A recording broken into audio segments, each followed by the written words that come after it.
democracy, the Olympic Games, benchmarks of modern society. Yet their roots go back millennia, all the way to the ancient Greeks.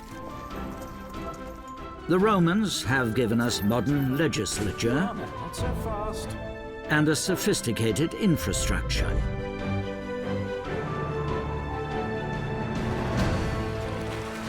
While the Vikings established elaborate trading networks and discovered America well before Columbus.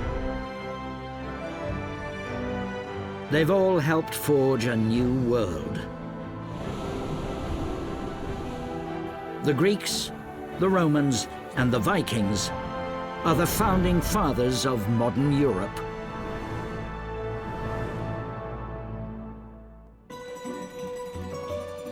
Greece, a Mediterranean world of temple ruins,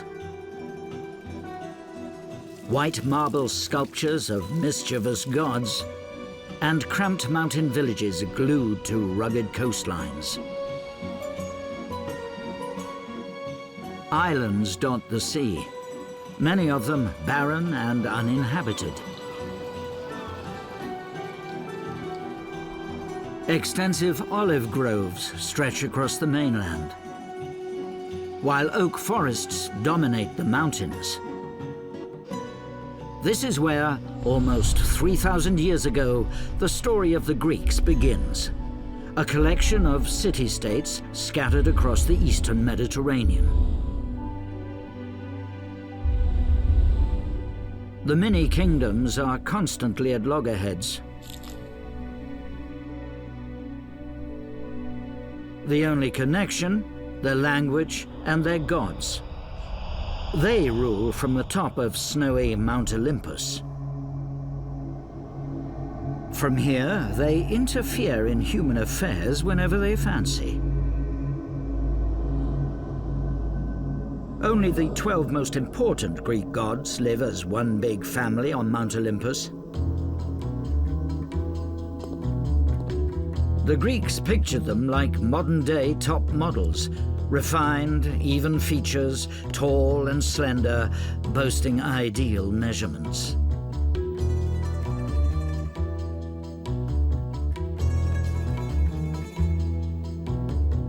But very human traits lie hidden behind the divine facades: intrigue, envy, and deceit.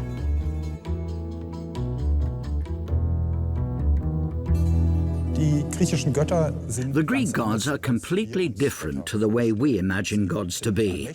They aren't omnipotent, they aren't omniscient, they aren't even omnipresent. But what bothers us most from a Christian, Muslim, or Jewish point of view is the fact that these gods are morally imperfect, that they fight each other, they commit adultery, they steal and they deceive. Despite this, the Olympian gods were considered fair and were revered for at least 1,000 years.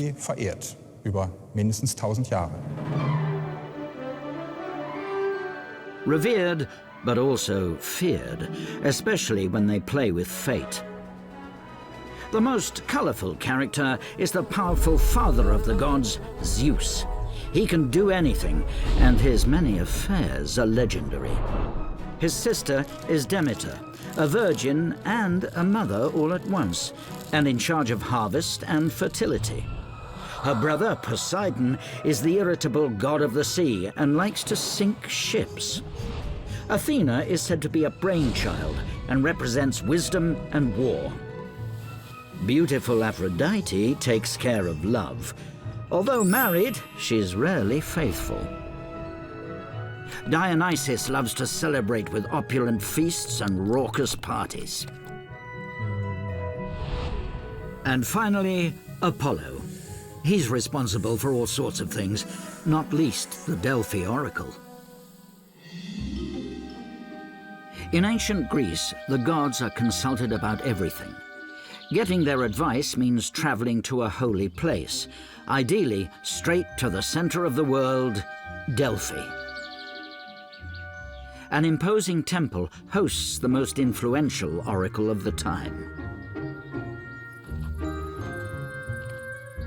Thousands make the arduous journey bearing valuable gifts, because without offerings, there's no divine prophecy.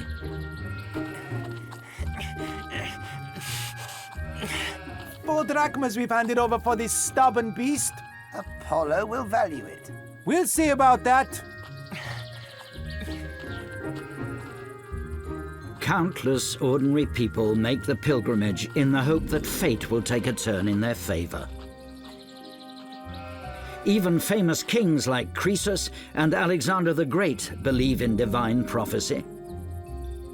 Profit or loss, war or peace, victory or defeat, it's all down to the oracle alone. Let us through. We really were here first. It's me, Mimis, remember? Thanks. Come in.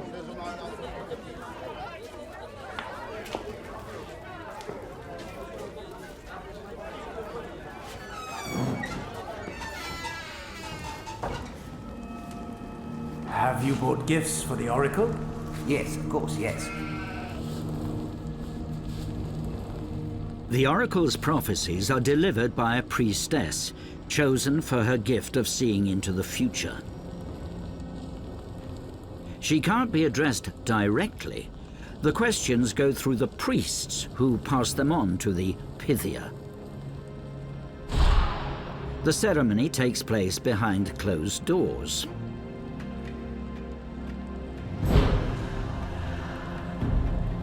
That's why nobody really knows what happened in the temple's inner sanctum.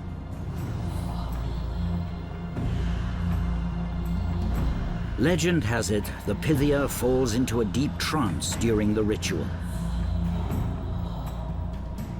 Only then can she receive messages from the gods.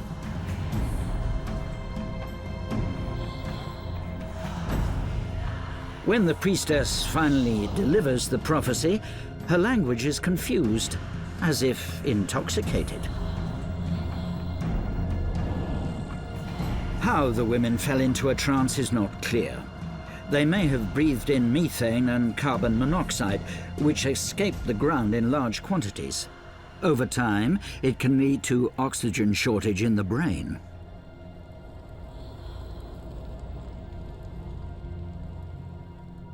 The speculation is that the Pythia breathed in fumes, which emanated from the temple's interior, or that she chewed toxic laurel leaves. It's also possible that she drank from the temple spring. Gases could also be verified there. What's clear is that the Pythia fell into a divine trance. Mostly she uttered inarticulate words. The priests then interpreted these and proclaimed them as divine prophecies. So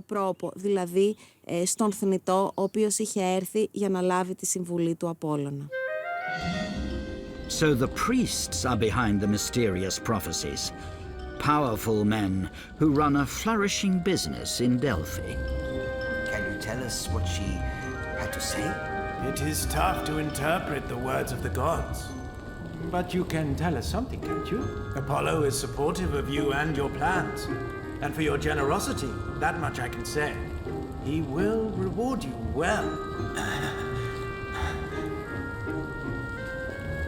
The more valuable the gifts, the more useful the prophecies.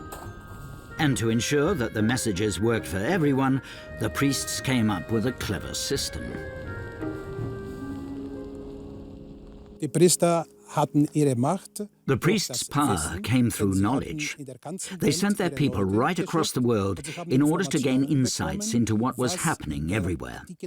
And when people came here and asked a question, the priests knew what answer they should give them. Bescheid, was für eine Antwort sie geben sollten. Und die Leute, die hierher gekommen sind, and the people who came here sent money. And the priests managed this money and kept it in treasuries. These treasuries and the money that came to Delphi were managed like a modern bank. And because they also issued loans, the priests developed a lot of power. Und so sind die Priester zu dieser großen Macht gekommen. The priests effectively managed Greece's financial hub. Ironically, the two most important Delphi principles were apparently written above the temple: know yourself and nothing in excess. Above all, it's imperative to keep the unpredictable gods on your side.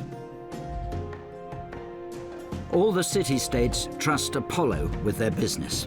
Even powerful Athens sends votive offerings to Delphi. Distant Greek colonies are thought to have operated their own oracles and treasuries.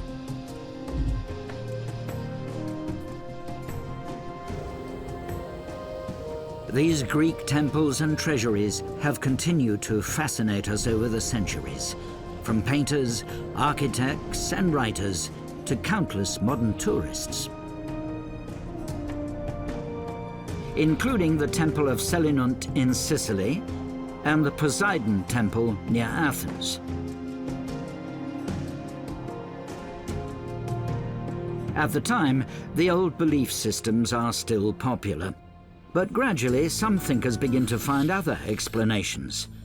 Their concept: understanding the world through thought.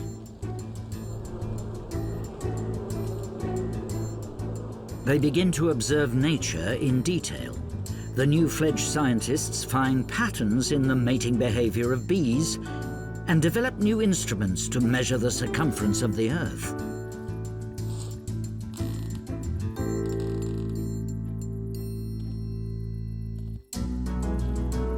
They even design a water clock. Its function: to restrict the speaking time available to politicians.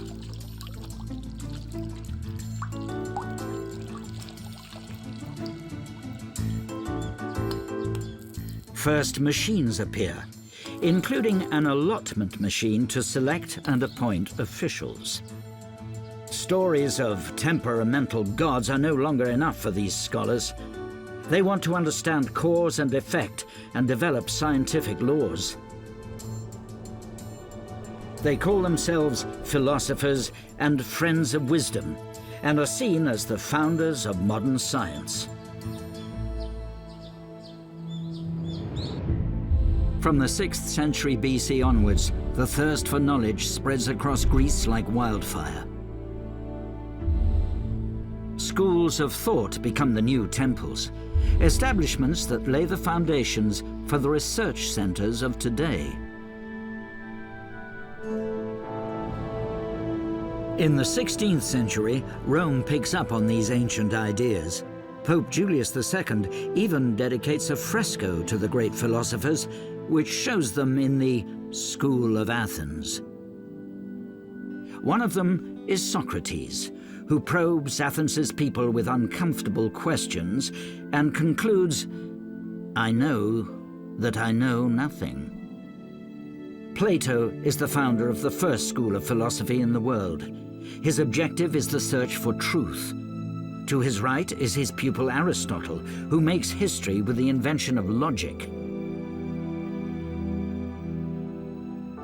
There are lots of rumors about Diogenes, but few hard facts. But Archimedes is considered exceptional. He's famous for his ingenuity, even in ancient times. That's precisely why he's given a special assignment. Archimedes is to find out if the king's crown is made of pure gold, or if it's been diluted with a cheaper material. A tough challenge, as the precious crown can't be damaged.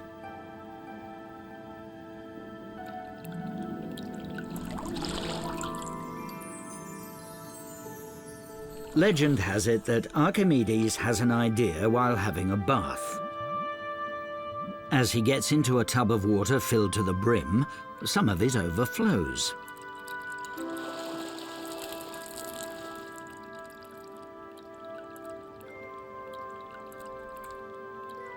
The learned man realizes the amount of overflowing water equates to the volume of his own body. His conclusion: the volume of an object and its density can be calculated by measuring the displaced water.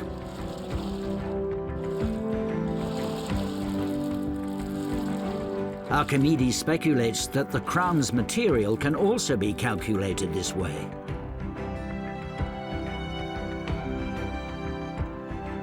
He observes that an object with a lower density than water displaces more water than an object of the same weight, but with a greater density.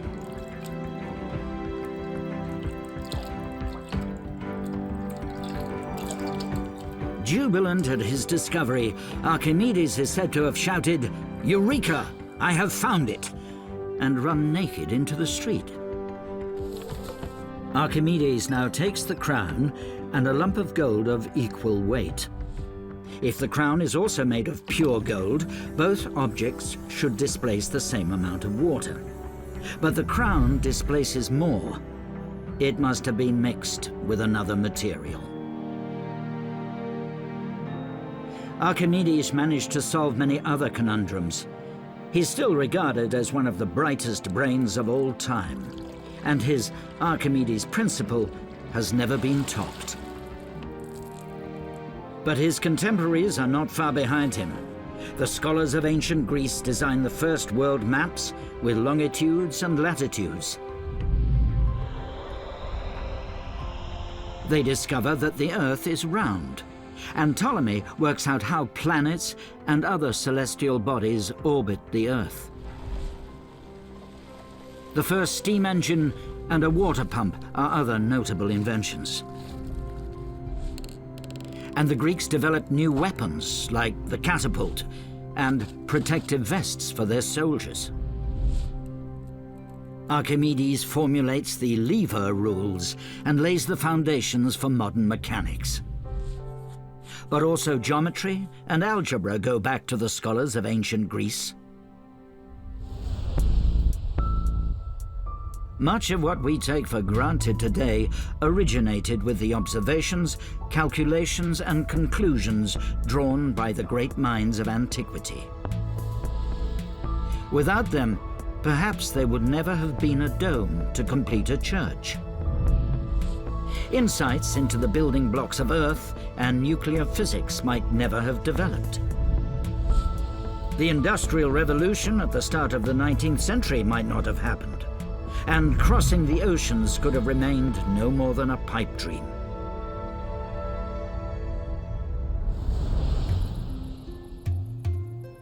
In the 6th century BC, a reform in Athens changes the lives of all Greeks forever. Around 80,000 Athenians bear witness to a monumental political change. The city-state is in crisis. The common people rebel against the king and ruling classes. They want to have a say in important state decisions. It's the birth of the Popular Assembly. Every citizen of Athens can take part, at least almost everyone. The assembly is restricted to men over 18. And to allow even the poor to take part, they're paid a daily wage for their attendance. One after the other. Who are you? Agapetos! Agapetos! Okay, come up. The citizens of Athens meet once a month at a place near the Acropolis to discuss politics. Agapetos, my friend. It was high time. Yeah, I had stuff to do. A popular assembly with regular meetings. It's a first in history. It marks the beginning of a new system, democracy.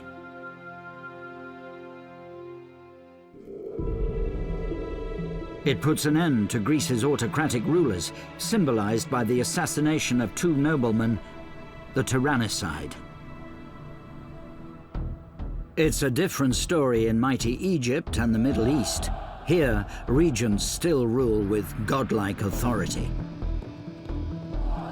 Here, the law is always on the side of the despots.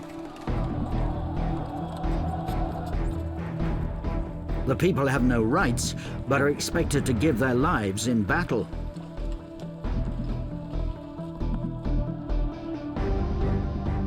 In fact, democracy is the product of a crisis. First, the Greeks fight each other, then they have to defend themselves against the Persians. Everyone from noblemen to simple farmers is needed to mount a serious defense against the advancing enemy. The city-states' armies make up many thousands of soldiers. Poor and rich fight shoulder to shoulder in closed ranks. After all, their independence is at stake. Athens also builds a new fleet. They need thousands of rowers to keep it moving, recruited from the poorest of society. Together, the Greeks are strong. They beat the Persian aggressors in 2 decisive battles. But there are political consequences. In return for risking their lives for the state, the soldiers now request more rights, in particular those from the common population. After all, they all contribute to victory or defeat, whether they're farmers or day laborers, noblemen or simple citizens. Now they all want to have a say. It takes around 200 years before they reach their goal. The collective battle experiences of the citizens of Athens and the attempt to find common solutions during the preparations for war were a decisive contribution to the emergence of democracy. The citizens of the other city-states had similar experiences, but in Athens, the idea of democracy emerged particularly quickly. The new mantra is rule of the people, but that only includes adult male citizens of Athens. The opinions of women, children, slaves, and foreigners are immaterial. They're excluded from everything. The wealthy nobility has the greatest influence on politics. Lower-ranking officials come from the second and third classes of merchants, craftsmen, and rich farmers. The fourth class is made up of day laborers, but they can all contribute to the People's Assembly. We're standing here where the Athenian People's Assembly congregated, the pnyx. The remains of the speaker's podium are in the background. This is where the people of Athens used to come together to make decisions.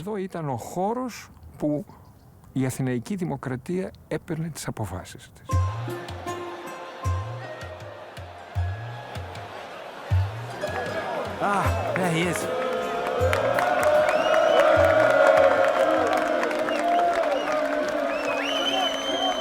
People of Athens,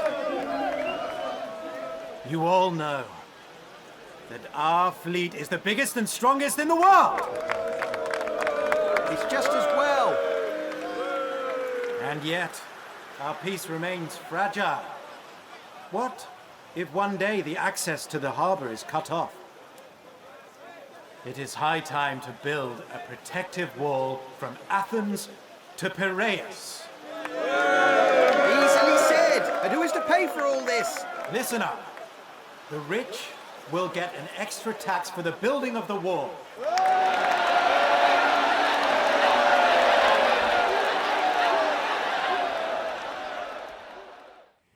The orators formed a central role in the People's Assembly. They were also known as demagogues because they led the people. The word first had a positive meaning, later a more negative one, because a demagogue could also lead people to make a wrong decision, in his own interest and against the good of the people.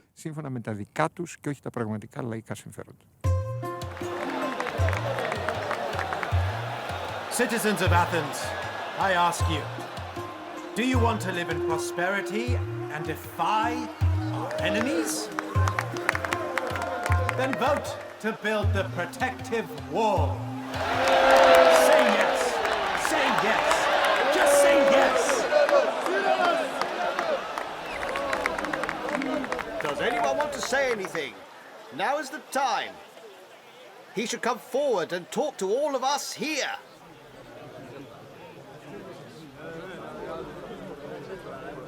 Now listen up. Whoever is against the wall of Silenus' proposal, raise your hand.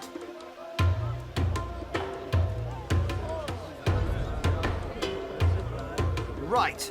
All those in favour, raise your hands now.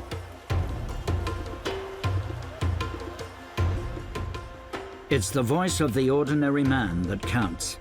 Whether a law is passed or not depends on the majority, and that usually lies with the common people. The result is clear. It has been decided. The wall will be built. Special taxes for unusual expenses are only paid by the rich. The ancient Greeks left more stone tablets behind than any state before them. Thousands of decrees chiseled into stone. They refer to all sorts of decisions, building projects, whether Athens should go to war or spend money on festivities. The most important decisions of the People's Assembly were recorded on steles such as these. They were then erected in public places such as the Acropolis or the Agora, the market. This stele, for example, bears two tax decrees. Firstly, who will collect the taxes of Athens' allies, and secondly, how the monies should be collected. On this stele, there are images of receptacles, sacks, and coins. These simple symbols mean it's time to collect taxes. Everyone could see and understand them immediately.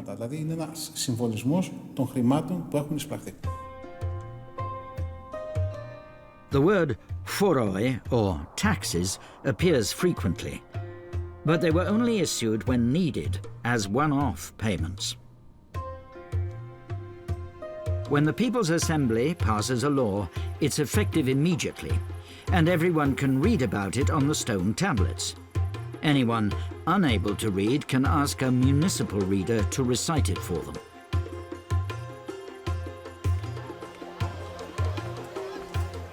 Official duties in ancient Greece are allocated randomly by sortition. Although no qualifications are needed to become a market policeman, a commissioner for epidemics, or a judge, a good reputation is essential. Leonidas Linos, you are elected. And here we have Gregorius Panakos.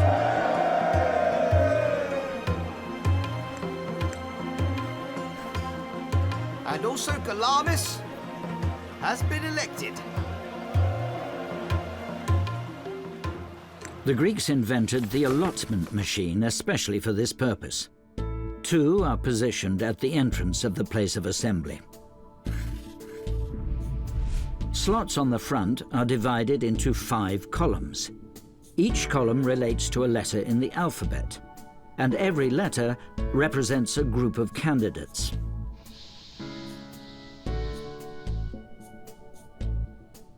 The candidates' nameplates are inserted at random into the slots of his particular group.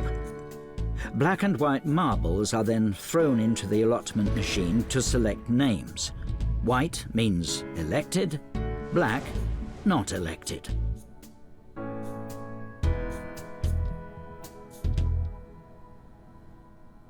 The sortition system was a basic principle of Athenian democracy. All citizens were to have equal rights, and they should all have the same opportunities to hold a public office.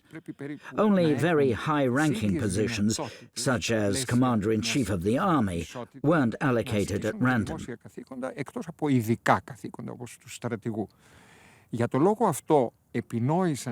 The allotment machine was also developed to avoid corruption. Lots were drawn for the position of judge on the very day of the hearing.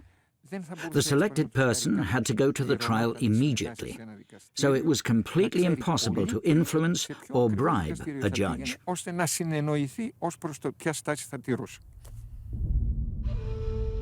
The Roman regents are not impressed with the Athenian model, and the great European monarchs also managed to oppose the rule of the people successfully. Across Europe, the population has to forcefully fight for their rights over the course of centuries. Eventually, democracy returns with the French Revolution in 1789, 2,000 years after the Greeks invented it. Women finally get to vote in the 20th century. Today, the political power of the people is a basic principle in the Western world.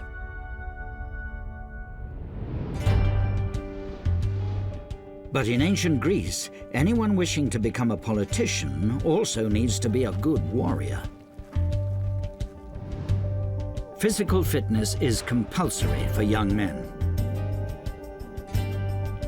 In educational establishments, they learn a little about rhetoric and grammar, but their main discipline is sports, in the nude.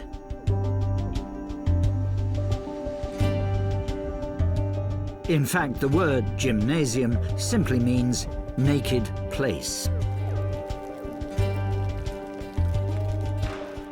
The demands are extremely high. Anyone showing real talent during training receives support to compete in big sporting events as an athlete. Having a honed body is now important. The ancient Greeks are the first to drive the cult around body image to the max. Their beauty ideals are carved in stone for all to see. For the first time in history, statues look lifelike.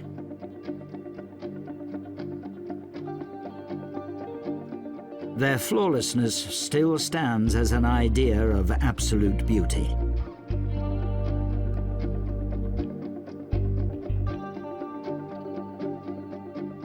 The Renaissance period picks up on these ideals, and new works of art are created after ancient models.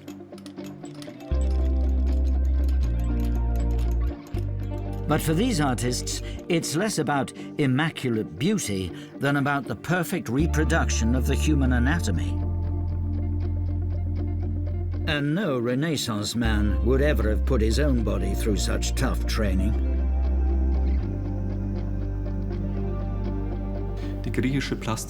Greek sculpture uses the human body as a theme. It can show a god or it can show an athlete. It's not really your average body. Just like today, there is a search for ideal bodies, and they're reproduced in striking detail, with athletic nuances, showing all the muscles, with pronounced ribs and in beautiful poses.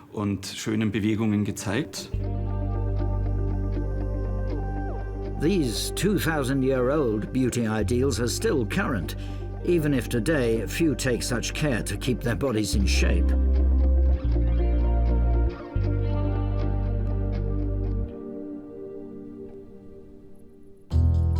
Greek youths were very different. Their fitness is both for battle, but also for competitive sports. There are around 300 sporting events every year. The participants are ambitious. Winning brings in money and career prospects. And the old disciplines have endured the test of time.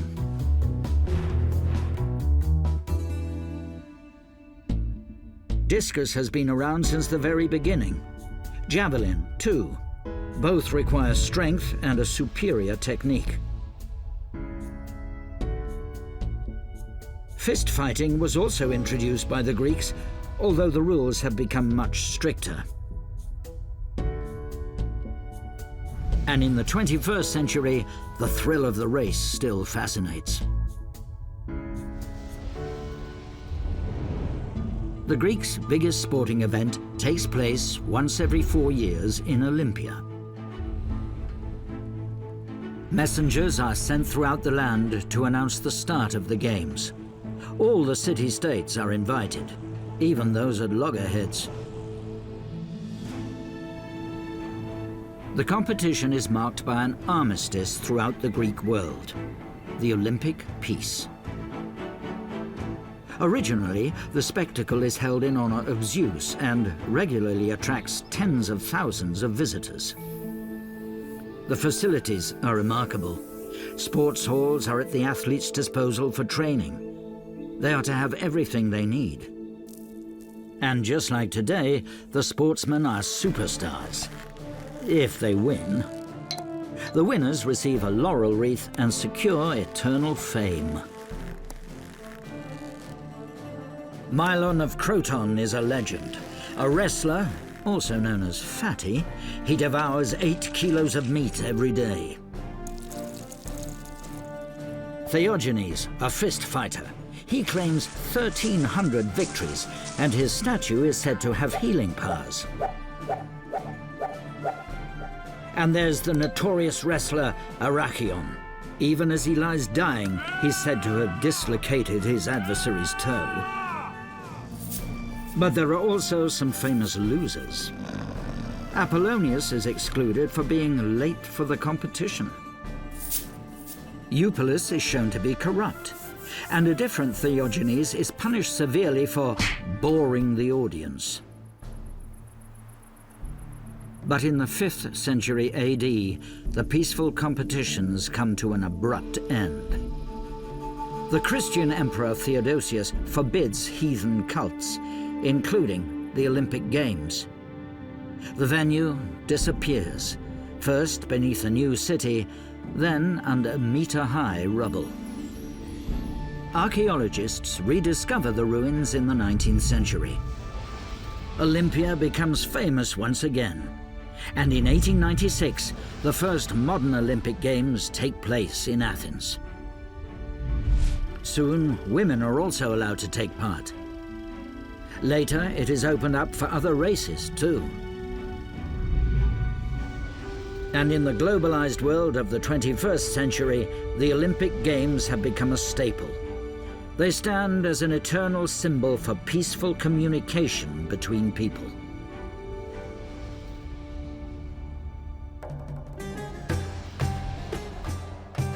Theatre is just as important, although less of a mass event today. In ancient Greece, every little town has its own theatre, an object of pride for its inhabitants. The theatre has its origins in religious rites. Ritual dances in honor of the god Dionysus played a central role. These so-called satirical dances then developed into drama with role play. The special thing about Epidaurus is that sick people were sent here to the theatre for therapeutic reasons.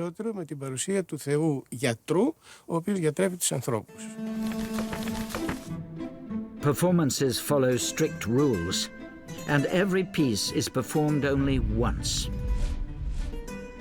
There are no more than 3 actors on stage, all of them male. They wear masks to play many roles, old, young, even women. What counts are big gestures, a loud voice, and precise pronunciation. They're accompanied by a choir to drive the performance and explain its background.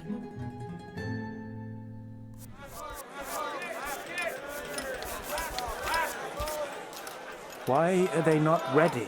The performances. Most important are the commissioner, a nobleman who pays for everything, Very impressive. and of course, the writer of the piece. That's not good enough. Ah, Euripides.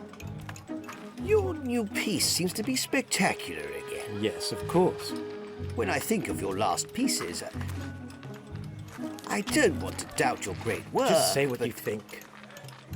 I don't understand why everyone has to die at the end. It's a tragedy. That's why. Something amusing and light might also be nice. Something to laugh at, huh? But listen, I write tragedy. Yes, I know. But I want to see something different this time. Do you understand? No, I don't. Euripides, I mean it. A little more lightness wouldn't be wrong. Think on it. I'll come back tomorrow.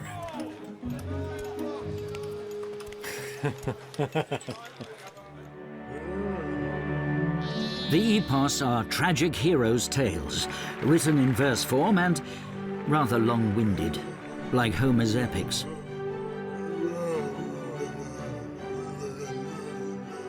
The main characters usually try to escape their fates, but it almost always ends in their deaths. The comedy is a little easier, an enjoyable piece, often a little coarse, with a guaranteed happy ending. As Aristotle says, theatre cleanses the soul. The stories originate from the myths. They deal with conflicts which not just the gods but also people can solve. The message that there are solutions for all conflicts brings on the healing process.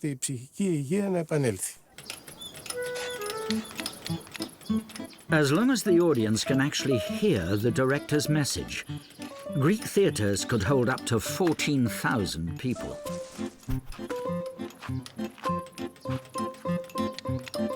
It has to be bigger. Your gestures have to be much bigger. Understand? It's about life and death. You there, hurry up instead of gawping. Carry on working, you too. We don't have much time. You have to speak more clearly so you can be heard in the last row. So, you look at each other. You don't recognize your brother. Not so close. Good. Come on out. Don't be shy. Come on.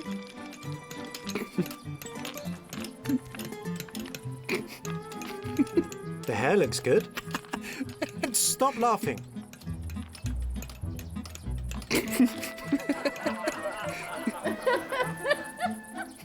That's not so good. That has to look better somehow. Tell the tailors to do the whole thing again.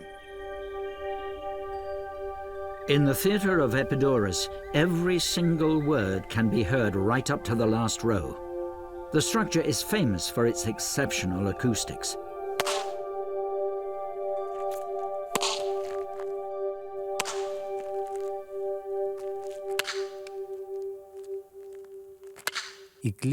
Two things in particular create the good acoustics here. On the one hand, the incline of the entire theatre. On the other, the ratio between seat and backrest. It's perfect. That's why the audience in the last rows can also hear the voices very clearly. The frequencies increase from bottom to top.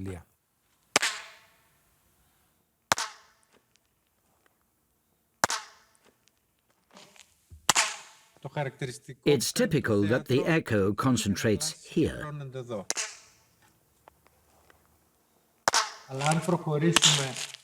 When we move away, we notice that the sound changes, because the symmetry of the echo changes.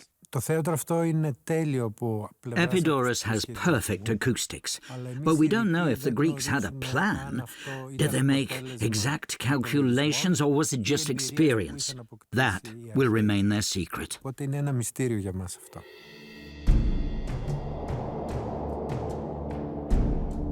The theatre as a cleanser of the soul and a mirror of human conflicts has survived the millennia and found new forms of expression. Not just the famous stages of the world, but also cinemas show happy or sad stories every night. When the moving image takes over, film becomes more popular. The studios produce blockbusters and reach an audience of millions.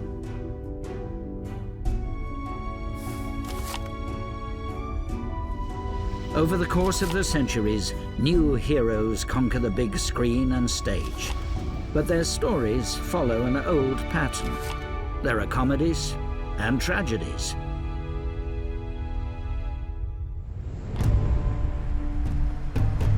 Greek culture spreads through the known world in ancient times.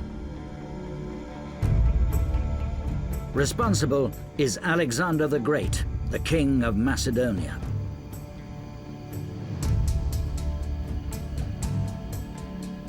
In the 4th century BC, the young ruler sets off to conquer the world.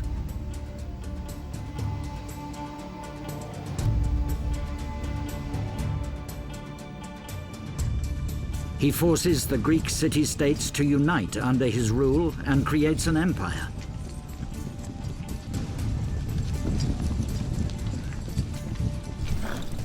He introduces Greek language and education to the conquered territories. A new epoch begins: Hellenism.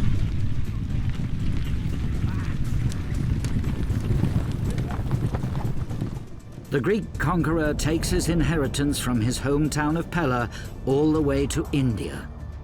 But the golden age of Athens has already ended. After Alexander's early death, his empire falls apart and a new power emerges: Rome. The Romans specialize on conquering land and people. They're strictly organized, in contrast to the constantly warring Greeks.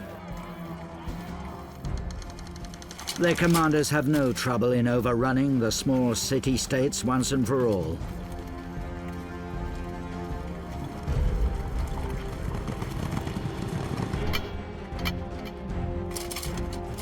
Compared to the ambitious Romans, the Greeks always remained what they had been at the beginning, too different and too disunited to put up a fight against Rome.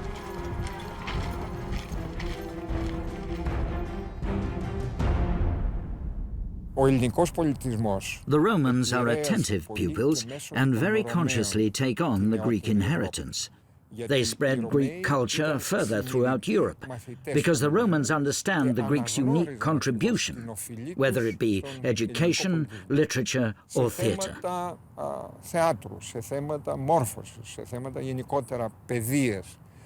That means many Greek accomplishments were taken up by the Romans and passed on. For example, much of the Roman legislative systems were of Greek origin. So the Romans preserved the inheritance of the Greeks for posterity. And their inheritance is impressive.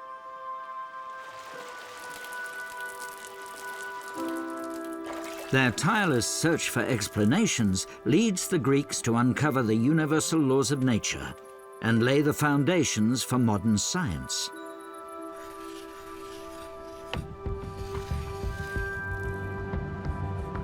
They influenced modern technology more than anyone else, and even prepared the ground for progress.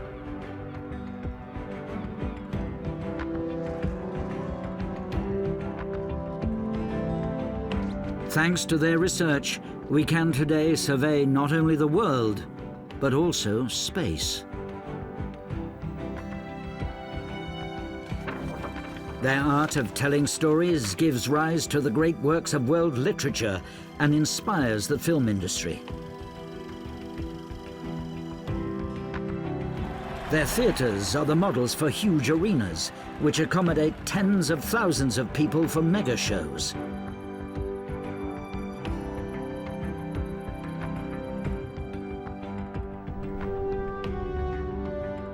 The idea to bring many peoples together for peaceful competitions is still celebrated every 4 years during our modern Olympics. Around the globe and across all borders.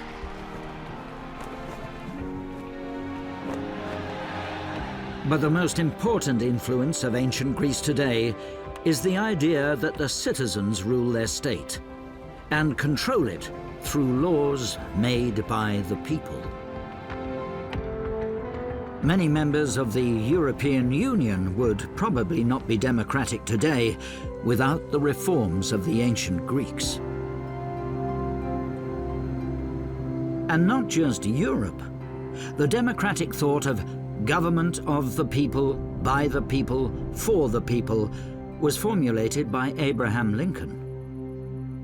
The accomplishments of the ancient Greeks have survived millennia. Even today, they continue to shape life and thought in the Western world substantially. There is no doubt, ancient Greece is the cradle of Western culture.